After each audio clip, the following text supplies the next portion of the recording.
right, are you not paying off your college loans, and let's say you're approaching retirement, you're looking forward to that Social Security check, do not be surprised if the government just takes the check or takes a big chunk of it because you have not paid your college loans. To millennials, Carley Shimkus and Kirk and Christi Kunzig. Now, is this fair or right? We were talking during the break. It amazed me that usually if you're getting Social Security, you're in your mid-60s.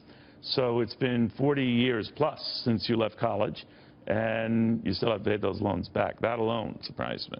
Right, exactly. And I think what's most interesting about this is not only the period of time, but I also think it's a sign for troubling things to come. If 40 years ago, when the cost of college was dramatically lower than it is now, if they're garnishing current Social Security checks for seniors today, imagine how bad it's going to be in 10, 15, 20 years as you've seen the cost of college continue to rise. And I think it's a broader point that millennials and young people that are now borrowing these tens of thousands of dollars in student loans, that the government in some way might garnish future earnings or future benefits from them. And it doesn't compute for me how 40 years ago someone can lose something for unpaid student loans. Assuming it's accurate and the government is doing that, is it right? I don't think it's right, but this is not the first time they've done stuff like this. For example, if you don't pay your child support, we're going to get it from you and give it to the person, even if it's years and years down the road. Yeah. This is just something that we've done. This is an avenue we've used. All this time, Carly, we've been blaming your generation for trying to skip out on the responsibilities. My generation that's doing it. Well, I think the biggest problem is that the government is just handing out too many student loans. The average student graduates $30,000 in debt, which means they're going to have to pay $300 per month for the next 10 years. I think college is important, but the biggest issue is the mentality that it's for everybody. It's not. Actually, I think Marco Rubio, way back when, made a very good point on the Fox Business Network debate when he said there should be more welders than philosophers.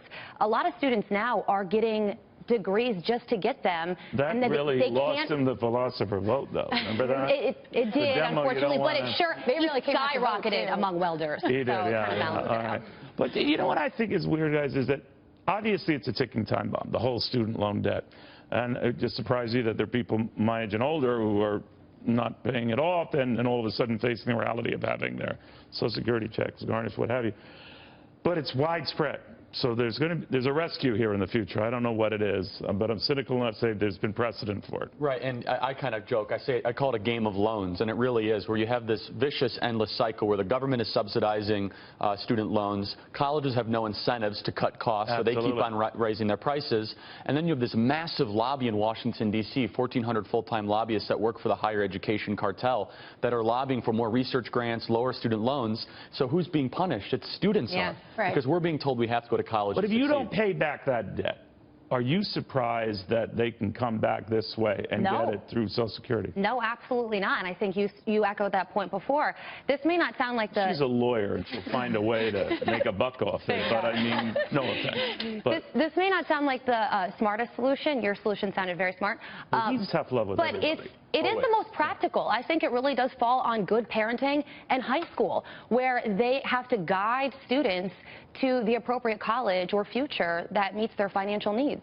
It has to start really early on. It starts there, but I think that there's more that has to be done. I think I agree that we have to limit the funding so that we do make the colleges cut their tuition costs so that they can make it affordable. Will never happen. Well, you can tax the endowments. That's something that Trump did propose, in all seriousness. The endowments are multi-billion-dollar endowments that they could use for financial assistance, and they use less than 1% a year. You look at Harvard, $40 billion endowment, and they're raising their tuition.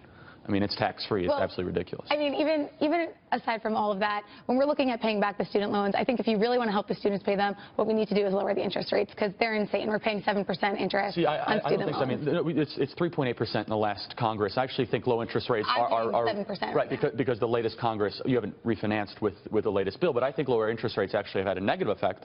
Do you have loans right now? No, I didn't go to college, and I've, found a way to somehow succeed in this crazy economy. But low interest rates have more students go to college, and it actually incentivizes colleges to keep on raising tuition because there's there is something to that because every time we keep getting more generous with the loans, the colleges get more generous with their tuition hikes. Why should every single student have the same interest rate based on what you study? An engineering student is going to earn more money in 30 years than a philosophy student. I think there should be pay for play. In other words, seriously, you better get good grades, you better do this, and you know. Otherwise, it's not a given that everyone gets I this. agree completely. Yeah, that's scary, isn't it? I want to switch gears, guys, if you don't mind. I want to get young people's perspective on this. We're told that this market rally, not seeing it quite yet today as we make this quest for 20,000, young people are still reluctant to participate. Maybe it's your earlier experience, your parents' experience, the meltdown, what have you. Very little young participation. What do you make of that? I don't know. I just think that young kids oftentimes don't think about it at this age. Well, are you cynical? A read you get from young people is that they think it's a rigged system. It's fixed. Wall Street guys are, too cute for words, and we're not going to reward them. Yeah, I would have to say that that's probably the issue. Well, and also there's very little financial literacy. I mean, when I was in high school, we barely talked about the market. People didn't understand how it worked. It seemed like it was something very abstract. When in reality, I think we should be teaching young people about the market, how companies are rewarded for selling products, making money, and understanding that we, the people, are actually a check and balance on some of these companies by buying stock, selling stock. But maybe this market is a reflection of, because a lot of this has happened and surged, particularly since the election of Donald Trump, and that he will galvanize a better economy, a better market. Young and old can dive in the pool and love it.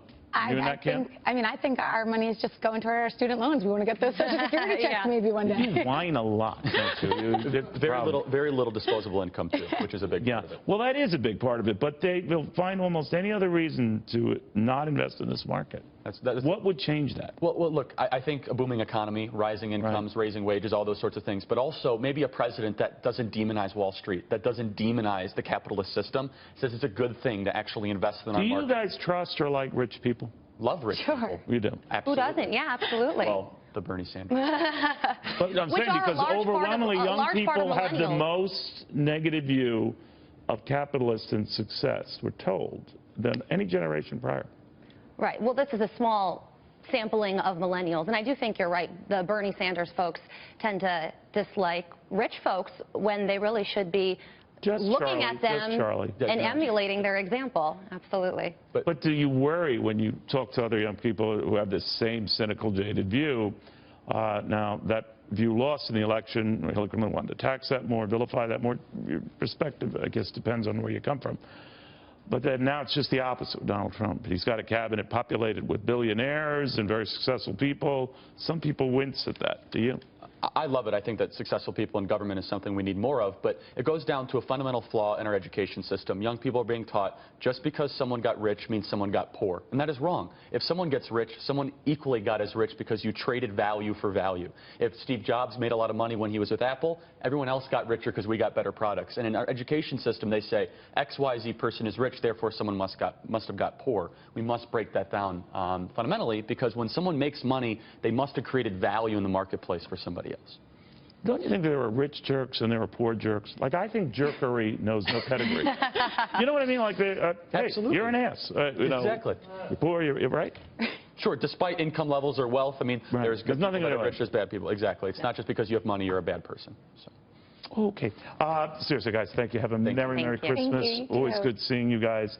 And good luck with the Social Security checks. Actually, you're not going to be getting Social Security, so you needn't worry about it. That's all right, yeah. We're not planning on retiring. Well, good. Neither am I at this rate. But we've